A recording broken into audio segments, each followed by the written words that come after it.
Hello hero, it's Lucy Lanhorn.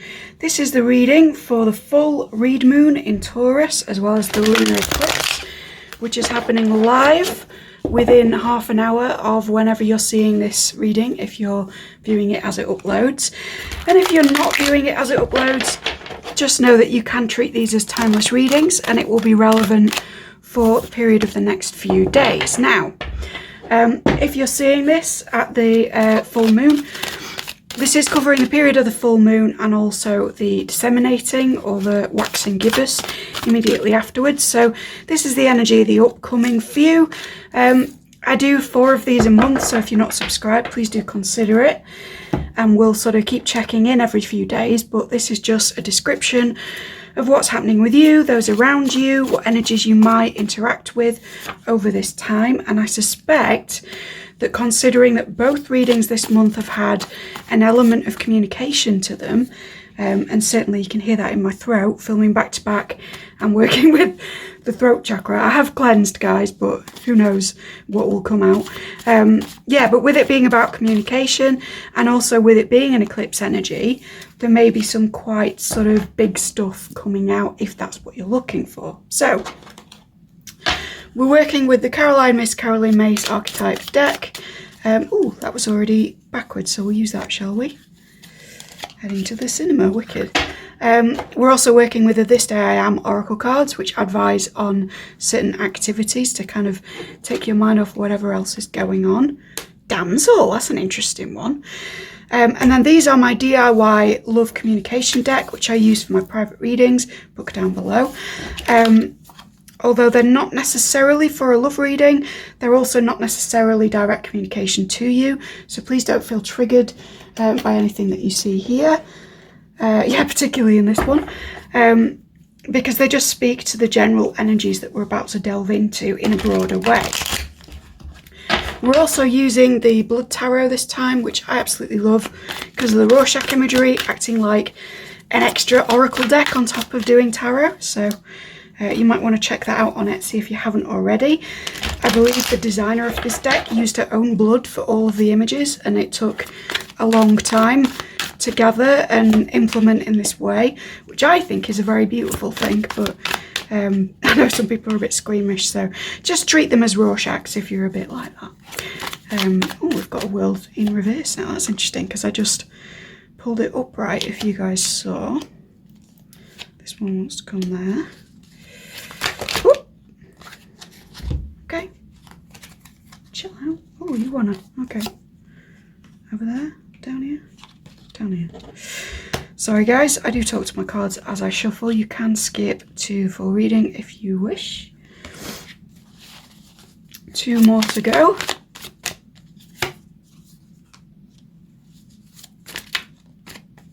This one. Is that it? No? Interesting that came out though. Is that it? No, we've got, right, there's an energy here of is this the right thing? No. Is this the right thing? No. And then a kind of resulting exasperation. So I don't know whether you've been like looking through different options. I'm hearing for some of you looking to buy something or choosing something, and it's like each time you try it's not quite right. It's giving like Goldilocks and the 3 bears. There we go. And this one wants to clarify for some reason. Okay. So in the clarification position that we don't normally have, we have a 6 of Pentacles in reverse. Then we have a Temperance in reverse, an 8 of Swords, an Empress, a World reverse, a 7 of Pentacles with a Moon reversed, a 2 of Cups in the upright with a Knight of Wands, which is an interesting recurrence from the new moon reading, and a 4 of Pentacles in reverse. I'm just going to meditate on these. You will not feel the cut. Okay guys, I think whatever situation you're in, there's a feeling here of being unmoored because of what you perceive as a lack of reciprocity from somebody, particularly financially, I'm hearing. If it's not money, it's love, and do take it if it's a love reading. But for many of you, it's not. It's just an individual who you feel you give a lot to, and you feel that they take, but they're not really giving back, and they haven't been for a while. and it's on your mind a lot. I'm hearing not just because it's unfair that they're not giving, but also because you're kind of concerned for this person as to why it is that they can't give. So for some of you, this is like a parental relationship, as in you're the parent, or there's some kind of, there's a lot of situations coming up for this, and this is a general reading, so take what resonates. But for some, you're, what I'm hearing is, I'm not the steward of you, right? I'm not in charge of you. I'm not your keeper. So there's an idea that you've been kind of looking out for somebody, perhaps even the person that was very high conflict and a bit immature in the last couple of readings. And in the process of doing that, or of being that person to them where you're kind of guiding them through what you feel are normal processes that the rest of us engage in, you felt almost like, all right, but can you be an adult for a minute? Can I maybe, what's it called? Take the stabilizers off. It's like, there's this feeling of depletion from you, not just because you'd like to receive a little bit, and that may resonate in a variety of situations, but also because it's almost like you can't even ask for something to be given back, because you know that there is somebody you're engaging with on some level who does not have the maturity or the resources, or I'm hearing like the energetic stamina to give you back what you need, right? And I don't mean that in a sexual context, but it's coming out sounding like that. So for some of you, hey ho, this might just be a sex reading, right?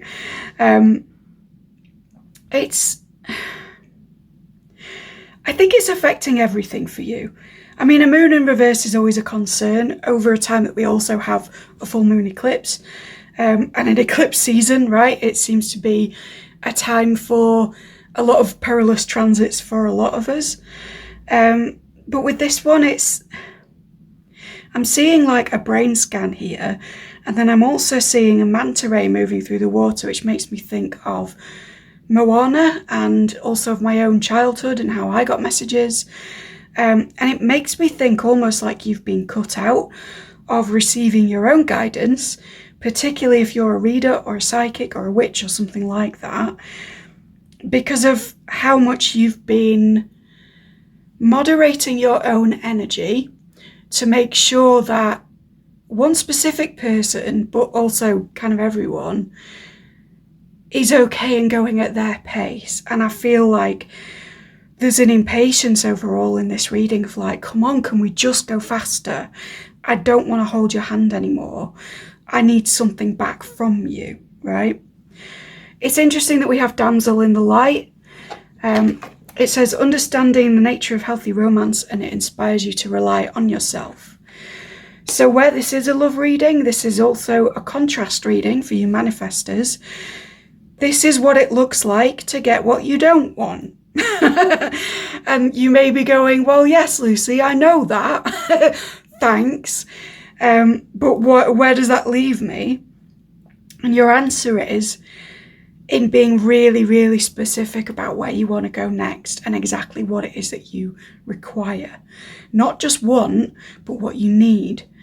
With the energy of self-reliance as well, even if this isn't sort of a romantic ilk, there is something about having to hold the hand of this person that is pushing you into your adult energy. It's pushing you into more responsibility, more capability demonstrated back to yourself. I don't stand by anything he's been saying, and I know that he's a very contentious figure, but there is a quote that always sticks in my mind as a relatively spiritual quote by Kanye West. So please ignore the source and just take the material. And I'm paraphrasing it, but it's something like, I've stopped caring about whether I can make other people like me by what I do. I'm more concerned with whether I like myself and whether they like themselves, right? And I think that's actually quite a wise statement, even if you consider him very unwise. I think it speaks to this energy that you're in of the things that people are reflecting back to you in stuff that they may not like about the way you're operating, or even the way you want to operate that you feel tempted towards but you can't do yet, is stuff that reflects more about where they have been than it does about you. And what I want to say to you is that if you like you, concentrate on that for now. Because I sense that whoever it is that you've been, I want to use these words like mediating and moderating that imply control over a person, and it's not like that, but whoever you've been in communicative collaboration and a bit of hand-holding with, I don't think their self-esteem is where it should be. Excuse me, confirmation. Excuse me. I get hiccups and gasp when I confirm, sorry if you're new. Yeah, I don't think their self-esteem is where it should be. And I think that in trying to manage how they feel about the situation, how they feel about themselves, how they feel about you, how they project how they feel about themselves and the situation and you onto everything else, and then how they come across and perform is what I want to say. As a result, you have burnt yourself out. Congratulations, you are tired. I feel you. I feel it, right? I'm receiving this from you right now. There is a sense of giving up. There is a sense of, why does nobody come in and hold my hand? Why does nobody come in and be this guide for me when I'm being this guide to this, sorry, but this jabroni out here that's not doing very well or kind of not conducting themselves as an adult would, and I'm kind of trying to help them through the world, and yet I'm not getting an adult reciprocity from anybody around me. There's no generosity in your immediate environment, and I feel that you feel isolated. As a result, you feel perhaps abandoned by other people, even as you are sustaining others in what it is that you're doing.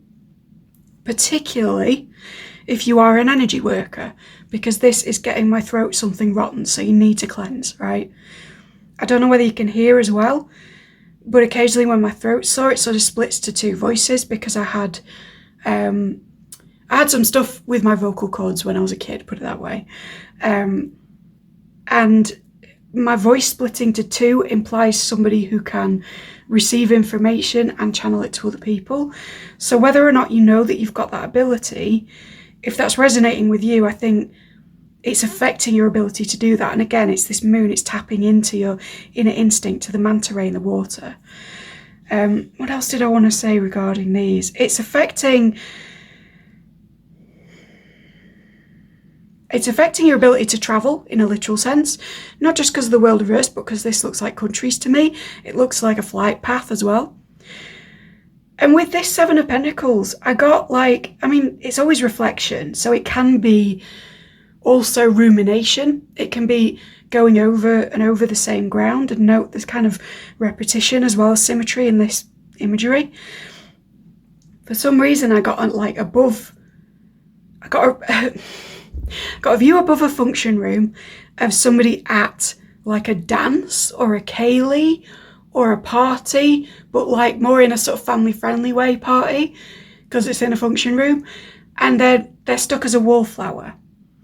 And they're not a wallflower, but it's almost like the person that they were meant to go with couldn't accompany them in the correct way because of this Six of Pentacles reverse. Or the people that they were meant to be around all night have kind of gone and done something really childish, or they're fighting their own battles, shall we say, particularly with reference to the last reading where fighting and battles was a strong theme, right? And I think that there's a feeling of being the outsider, even if you've never been in a function room in your life, even if you wouldn't go to a dance to save your life, it's just this like, is anybody going to ask me whether I'm okay in the corner? Or is anybody going to come up to me, take my hand and say, would you like to dance? Would you like to take part, right? It's almost as if, in a much broader sense, you've been taking on the role of facilitating everybody else's participation in whatever it is that they enjoy or need to do. For some of you, I'm hearing education. And in doing that and in embodying that energy, you've kind of burnt yourself out, particularly with one figure who you feel has been unfair. And there's just a sense of like, well, who comes and does any of that for me? Who helps me? There is a sort of undercurrent of self-parenting with this, of like, I mean, the damsel is about being rescued, right? It's like, is anybody going to come in, see the good work that I've been doing and rescue my life, or rescue me from all the stress that I undergo navigating these waters with people who will just willingly fuck up, right? And if you are in education, I don't mean to say that your students are at fault, or, you know, if you're in working with mentally challenged people or anything like that. Again, I'm not putting that on these people, but I think a more general, more broad theme in your life at the moment is that there are people who you can't trust to just act like adults when you need them to. And because your role, whether it's your job or not, is to facilitate everybody else doing their thing, it's extra annoying to you that you have to do that in your private life as well. For some, this relates to a date where somebody couldn't be financially reciprocal, they couldn't plan ahead, they couldn't think about what it was that you might like to do and kind of left it up to you. And this is your red flag reading that, hun, if they're not going to step up and make it a magical experience from go, they're not looking to date you, they're looking to be taken out, right? And that's no reflection on you, that's just to say they're possibly not the right person for you at this time. Because I want to leap in and say that whoever you are, whatever your situation is, you do deserve to have somebody come in to the rescue very occasionally. But also, simultaneous to that lesson is that you can do it by yourself, and that's why you've been forced into this energy. That's why you've come into contact with a particularly difficult person in terms of reciprocity, because it's made you step up and do things that you never thought you could do. It's made you survive, for some of you, circumstances that you never thought you could survive, and do so with dignity and taking the higher ground, which again was a theme last week, right? And I'm hearing it's over, Anakin, I have the high ground, right? So some of you may be Star Wars fans, but it's this thing of, yes, you do help and facilitate other people, but be careful not to slip into entitlement there. Because by helping this one person, or by giving love or money or affection or time or energy or friendship to this person that doesn't give back, that is hurting at the moment during this full moon, you're kind of realizing that you can give to that extent when you have limited resources, when you feel spent up in terms of your own energetic pool, if you like, to draw upon. It's shown you that you are capable of doing all of this, organising it. I'm seeing Jennifer Lopez in my head in the wedding planner, like ticking off things on a sheet, like, I've got this sorted, I've got this sorted, this person is organised, this person is cancelled, we're ready to roll. It's like you've got your headset on and you've done it. And now it's almost like the end point of that cycle has come up for you as like, oh my God, I'm exhausted. Why will no one save me? Because you were busy proving that you can do it all by yourself. And before you get mad at me, that doesn't mean you always will. It means that you have finally stepped into the energy that realizes that you want somebody to care, not that you need somebody to step in. Our beliefs are too different to make this work. Marriage is not in my future. I've given that a lot of thought. And I love how motivated and into your life you are. Again, I'm getting very red flaggy energy. So if this was a date and this person was like, man, I wish I could do insert normal adult stuff and be as motivated as you. Oh, I'm not thinking about marriage. Oh, I don't really share your beliefs. But hey, will you pay for everything? Will you take me out? Will you make sure I have the best night of my life? I may or may not call you.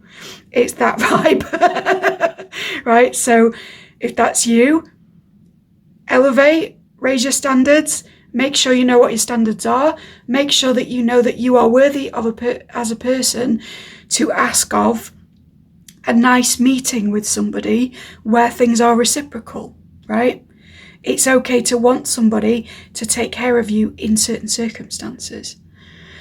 If this is a more long-term relationship situation, there may be discussions about different beliefs, particularly around settling down. And I think that again, it's harkening back to the previous reading, so please watch that if this resonates. But there's a sense that in discussions with this person, you're having to slow your speech down and think very carefully about how you're going to say your side so that they don't fly off the handle with these subjects. And that's actually meaning that the discussion itself is slowed and that you're almost like walking on eggshells around certain topics in a way that isn't conducive to an agreement. But this person, if that is the case, they do love you. I think it's just for you to decide what it is that you require, knowing that you have managed all of this so far and that you have contributed to what you believe to be the excess of your resources at the time. Knowing that you can do that, you will be okay, whatever happens, right? You are not a damsel in distress. You are the princess living quite happily in the tower for now. What are you going to do next with this energy? What are you going to do next with this person? Are you going to step into compassion and say, hey, they're a bit slow on the uptake with some of these conversational things, but I'm going to go at their pace because this is really worth it. And I don't fear anymore that I'm going to lose a relationship and that I can't survive on my own, because really, I kind of am doing. Or is it going to be the other way where you say, I know that I can survive on my own. I have been doing that. I am self-reliant. I realise that now. And actually, this isn't giving enough for me. And in summation and over all of the time that we've been together, etc., I now realise that we are too different. If this is a professional situation or something sort of less relationshipy, thank you for sticking with all of that. I just think it's like an incompatible way of seeing stuff that's happening. And again, it's this thing of you've been carrying the conversation, the team, the business even, and now it's your time to say, okay, what do I want? What would make me, going back to that quote, like myself, respect myself? If nobody else weighed in on this, and if I couldn't give a hoot whether anybody's all right with me about my decisions or not, what would I choose? What would I be doing today with my time? Because as well, this is a reclaiming of time. It's a reclaiming of energy. It's a pulling back, a balancing with this temperance. And you have got the Empress energy. So not only is this the capable damsel, but it's also you in your abundance. Any gender, right? You don't have to be a woman, feminine identified, whatever. This is just that thing of having everything handled. Two of Cups in the upright is an interesting one because there is something under this. A relationship, a key friendship, a key partnership, a collaboration. You know, take it as it needs to go. But there's something that's worth consideration in terms of keeping it around. Now, I'm not saying that you stay in a situation that's crap for you if it is. And if this was a bad date or something, this may not even be the same person. But Spirit is telling you to be aware that there is something where you can turn this energy of fear back around on itself through this close connection. For some of you, I'm hearing it can be ignited in a sexual way because of the Knight of Wands. So if you really haven't been talking well, maybe it's time to try the other thing and just see whether that opens communication or kind of reignites something which has been very fractious for a long time, very fragile, very defensive. Sometimes that energy kind of opens the sluice gates to proper emotional reciprocation, conversation, to you saying, hey, I feel really abandoned in this, but I do respect you, I do love you in some cases, you are my friend, you are potentially my sexual partner, or in a more distant setting, I think we work well together, so let's just be impulsive with this and actually go for it. Let's just take this into the future. Now, whether or not you choose to do that, I think there will be some momentum built up for you in particular. And I think that you will get out of this fear state of, what will people think? Can I give of myself anymore? Is this all a massive risk? Have I been completely stupid? Have I been carrying everybody else and completely abandoned by everyone and just not seeing it? Or is it that I'm entitled, that I'm selfish, that I should be helping everyone and I'm just bothered that I'm not receiving and I'm a bit cranky or whatever? Like, you'll get out of that ruminating place by the time that the moon goes into the next phase, so the next reading. But I'm going to be honest with you, I think this eclipse in particular is going to be pretty fraught with all of these thoughts, or they may be thoughts you're already having, right? One solution is heading to the cinema. This is a much broader meaning, and I don't mean to advocate for dissociation in a negative sense, but sometimes going into freeze when we've been in burnout is a good thing. And I think in terms of the elements involved, you can see why that language might be appropriate, right? So I think if you can escape through whatever it is you use, for me it's film, for you it might be games or books or whatever, into a world that is unfamiliar from all this, that is totally unlike your current surroundings. You know, whether that's that you see a fantasy thing or whether it's that you travel to somewhere else on the globe by seeing a bit of world cinema or something like that. Again, this world of reverse in energy, where if you're unable to travel, it's a way of your mind traveling, right? It's a way of exposing yourself to variety in lieu of certainty. Catch a movie on the big screen, go solo. Again, you can do everything by yourself. It is fine. Or invite friends, right? Two of Cups energy, friendship. So there might be one friend in particular you thought of when I said this, and it's time to ask them to the cinema. Escape for a few hours, and don't forget the popcorn. Escape for a few hours, right? However you do that, however your process goes. And I think that as you do that, you'll come out of the other side, perhaps even seeing yourself mirrored in the characters or whatever, just feeling capable, feeling like, no, I did have this handled. I did very well to support this person. I'm not going to get into entitlement. I'm going to say, I'm glad that I helped these people or this person along. And now I'm ready to accept what is mine, to receive from the universe, and to say, I am absolutely 100% capable of doing this solo, but I would like to have somebody else come in and do this, or this for me. And I'm going to ask for those things without shame. Whether or not you ask like in person, this may be just that you're asking universe, or you're praying, or you're doing magic over it, or whatever.